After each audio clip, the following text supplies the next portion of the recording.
Hello बच्चों, ये first flight 10th class की बुक है। उसका चैप्टर है सेकंड वाला नेल्सन मंडेला, जिसकी मैंने 2 वीडियो पहले अपलोड कर दिए, पार्ट फर्स्ट एंड सेकंड। अगर आपने नहीं वो देखे हैं तो पहले आप उनमें जाइए, उनको समझिए, उसके बाद आप ये समझिएगा, तब आपको ये चैप्टर समझ में आएगा। तो स्टार्ट करते हैं।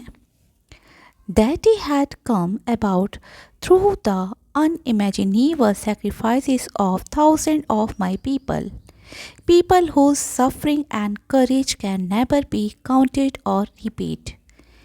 I felt that day, as I have on so many other days, that I was simply the sum of all those African patriots who had gone before me.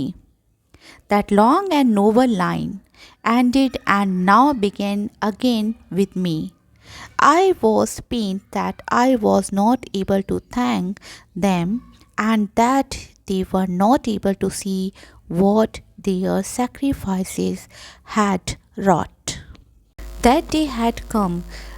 वो ये बोलते हैं कि ऑफ माई पीपल, यानी मेरे हजारों लोगों की अकल्पनीय बलिदान की वजह से आज वो दिन आया है। पीपल हुज सफरिंग, वो लोग कौन थे? हुज, उनके दुख, जिनके दुख और साहस, कैन नेवर, जिनके दुख और साहस को हम कभी भी काउंट नहीं कर सकते, उनका कोई भुगतान नहीं कर सकते। आई फेल्ट दैट डे, मैंने उस दिन महसूस किया। एज आई हैव ऑन, ऐसा मैं पहले भी महसूस करता रहा हूँ, पिछले जो दिन गए हैं उनमें महसूस कर चुका हूँ कि that I was simply the sum of all those African patriots, यानी कि जो अफ्रीकन पैट्रियट्स माने राष्ट्रभक्त, जो अफ्रीकन राष्ट्रीय भक्त थे, उन सब का मैं एक सिंपल सा जोड़ था। यानी कि लास्ट में वही रह गए थे, तो वो कहते कि वो एक सिंपल सा जोड़ था। Who had gone before me, जो मुझसे पहले चले गए, यानी कि वो शहीद हो गए। That long and noble line, यानी कि वो एक लंबी और श्रेष्ठ, यानी कि महान जो लाइन थी, एंडेड, ख़त्म हो चुकी है, एंड नाउ बिगेन, अब वो चालू हो रही है दोबारा, विद मी, मेरे साथ, यानी कि अब दोबारा से मेरे साथ में वो चालू हो रही है। आई वॉज पेन्ड, मुझे बहुत दुख है, that I was not able to thank them, मैं उन्हें थैंक यू बोलने नहीं बोल सका, नहीं बोल पा रहा हूँ, योग्य नहीं हूँ, क्योंकि वो चली गई इसलिए उनको थैंक यू नहीं बोल पाया। And that they were not able to see, और वो भी इस योग्य नहीं है कि वो देख सकें what their sacrifice had wrought, यानी वो भी देख सकें कि उनके बलिदान से उन्होंने क्या गढ़ दिया है, उन्होंने क्या रच दिया है। मतलब बहुत अच्छा, जो अब उन्हें जो फ्रीडम मिली थी, इसलिए वो इस बात को बोल रहे थे। चलिए आगे बढ़ते हैं। The policy of apartheid created a deep and lasting wound in my country and my people. All of us will spend many years, if not generation, recovering from that profound hurt. But the decades of oppression and brutality had another intended effect, and that was that it produced the Oliver Tambos, Walter Sisulus, Chief Luthuli, Yusuf Dadu, Brim Fisher, Robert Sabuksbey of our time, men of such extraordinary courage, wisdom, and generosity that their like may never be known again. Perhaps it requires such depths of appreciation to create such heights of character. My country is rich in the minerals and gems that lie beneath its soil, but I have always known that its greatest wealth is its people, finer and truer than the purest diamonds.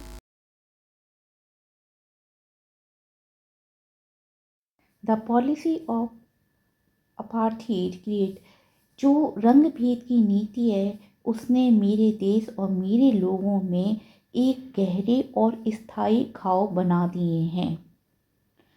Create कर दिए यानी बना दिए। All of us will spend many years if not generation, अगर पीढ़ियाँ तो नहीं लेकिन काफ़ी साल, बहुत सारे साल लग जाएंगे रिकवरिंग यानी ठीक होने में फ्रॉम दैट फ्राउंड हर्ट, जो ने हमें एक गहरे घाव दिए ना, हर्ट चोट पहुंचाई है, उसे रिकवर करने में, उसे ठीक होने में हमें सालों लग जाएंगे। But the decades of oppression and brutality had another, लेकिन जो सदियों के दमन और क्रूरता थी, जो दूसरे हैड अनदर, जो दूसरे थे अनइंटेंडेड इफ़ेक्ट, यानी कि उसके अनचाहे प्रभाव जो पड़े, एंड दैट वाज, और वो क्या था, जो इट प्रोड्यूस, उसने नए नए जो क्या करे हमारे प्रोड्यूस, यानी कि द ओलिवर थॉमस, जब वो हमारे ऊपर बर्बरता दिखाने लगे तो हमारी क्या है, जो उसके अगेंस्ट जो खड़े हुए थे, तो उन्होंने, जिन्होंने सेक्रीफाइस किया था, उनका क्या हुआ, प्रोड्यूस, यानी कि उन्होंने जन्म लिया। Oliver Tambo, Walter Sisulu, Chief Luthuli, Yusuf Dadoo, Bram Fischer, Robert Sobukwe, ये जो ऐसे लोग थे इन्होंने जन्म लिया। Of our times, man of such extra ordinary,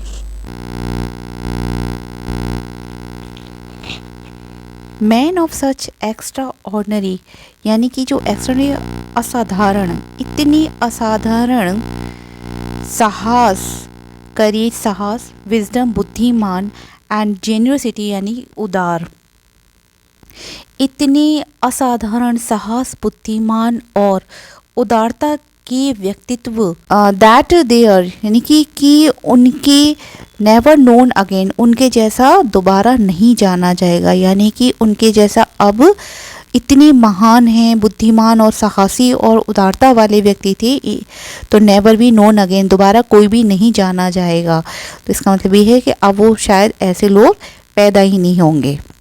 perhaps it require such depth of oppression, यानी कि इतनी ऊंचे व्यक्तित्व, हाईएस्ट ऑफ कैरेक्टर, इतने ऊंचे व्यक्तित्व पाने के लिए शायद इतने गहरे उत्पीड़न की ज़रूरत थी, इसलिए इन्होंने जन्म लिया। My country is rich in the minerals and James that, जो मेरी कंट्री है वो क्या काफ़ी खनिजों, रत्नों, इन सब से भरी हुई है। That lie beneath it's soil, यानी कि इस धरती के नीचे, इस मिट्टी के नीचे इतने सारे रत्न हैं।